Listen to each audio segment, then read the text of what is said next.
Magandang araw mga bata! Ako si Teacher Tina, your online tutor.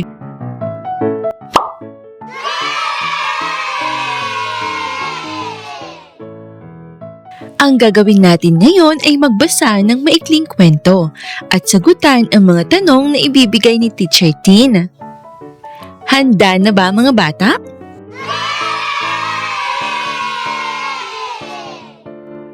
Ang ating kwento ay pinamagatang Ang Araw na Nagbago si Bella. Si Bella ang pinakamalaki sa ikalawang baitang. Siya ay matangkad, malakas ang boses at palaging nasusunod. Pero may problema si Bella. Mahilig siyang mamuno at mang-away. Sa oras ng laro, kinukuha niya ang mga duyan at ayaw niyang magpahiram. Ako ang pinakamabilis, sigaw niya. Kapag naglalaro ng habulan, binabago niya ang mga patakaran para siya ang laging panalo. Kaya, unti-unting lumalayo sa kanya ang mga bata. Isang araw, may bagong kaklase na dumating. Ang pangalan niya ay Lila. Tahimik at mabait si Lila. Habang naglalaro si Lila ng lubid, lumapit si Bella at biglang inagaw ito. "Akin na yan!" sabi ni Bella. Nalungkot si Lila, pero hindi na lang nagsalita. Lumayo na lang siya kay Bella. Maya-maya, nakita ni Bella si Lila na nag-iisa at gumuguhit ng mga bulaklak sa kanyang kwaderno.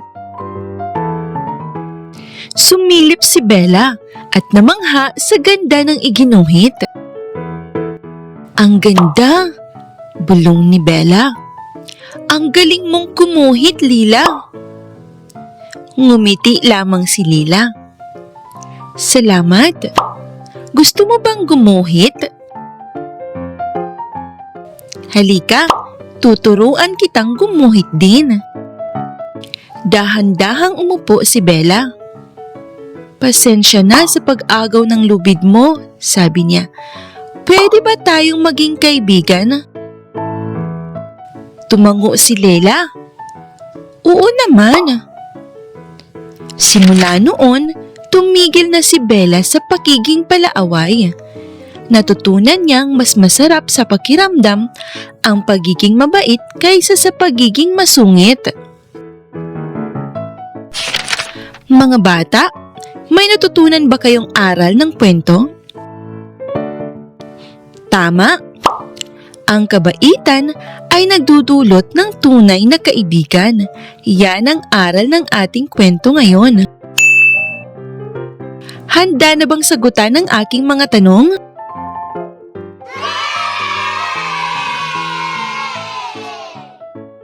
Unang tanong. Ano ang ginagawa ni Bella sa oras ng laro na ikinainis ng ibang bata? Tama! Kinukuha niya ang mga duyan at ayaw magpahiram. Pangalawang tanong. Ano ang naramdaman ni Lila nang agawin ni Bella ang kanyang lubid? Tama mga bata, nalungkot si Lila at lumayo na lang.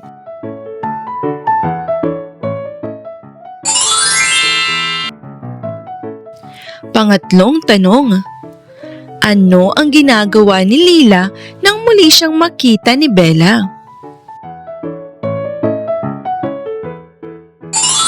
Tama ulit mga bata. Nag-iisa siyang gumuguhit ng mga bulaklak sa kanyang kwaderno. Ang ika-4 na tanong. Ano ang sinabi ni Bella kay Lila para ayusin ang kanilang alitan? Humingi siya ng paumanhin at nagtanong kung pwede silang maging kaibigan.